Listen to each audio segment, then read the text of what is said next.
नागपूर गोवा शक्तीपीठ महामार्गासाठी भूसंपादनाला मंत्रिमंडळाची मान्यता। 12 जिल्ह्यांमधून जाणाऱ्या महत्त्वाकांक्षी प्रकल्पाला कोल्हापूर जिल्ह्यामधून सर्वाधिक विरोध।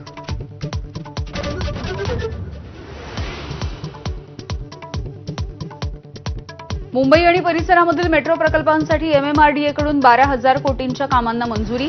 मेट्रो विस्तार आणि स्मार्ट वाहतूक यंत्रणेला गती देण्यासाठी 19 कंत्राटांना मान्यता।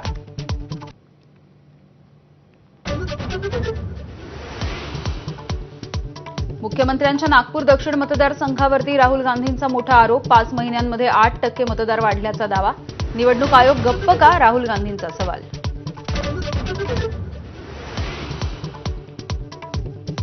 राहुल गांधींनी केलेल्या आरोपांना मुख्यमंत्री फडणवीसांकडून सविस्तर उत्तर। ज्या मतदारसंघांमध्ये मतदारांची संख्या वाढली तिथून विरोधी पक्षाचे अनेक उमेदवार विजयी। फडणवीसांनी दिला नितीन राऊत आणि जितेंद्र आव्हाड यांचा दाखला। दोन्ही पवारांनी प्रतिष्ठेच्या केलेल्या माळेगाव सहकारी साखर कारखान्याच्या निवडणुकीची मतमोजणी। ब वर्गामधून अजितदादा विजयी। 3 ठिकाणी झालेल्या क्रॉस व्होटिंगमुळे धाकधूक।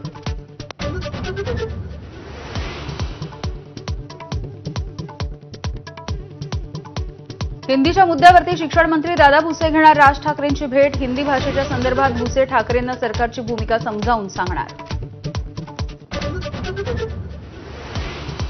नाशिक जिल्ह्यामध्ये आणि पाणलोट क्षेत्रामध्ये पाऊस। रामकुंड परिसरामधील लहान मोठी मंदिरं पाण्याखाली। दुतोंड्या मारुतीच्या कमरेपर्यंत पाणी तर सोमेश्वर धबधब्यानं धारण केलं रौद्र रूप।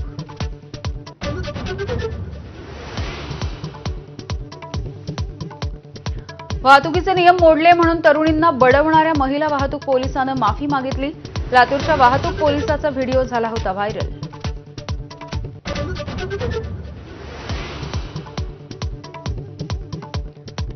भारताची तातडीची शस्त्रास्त्र खरेदी। 2,000 कोटींचे 13 करार। दहशतवाद विरोधी लढ्यामध्ये लष्करासाठी शस्त्र खरेदी।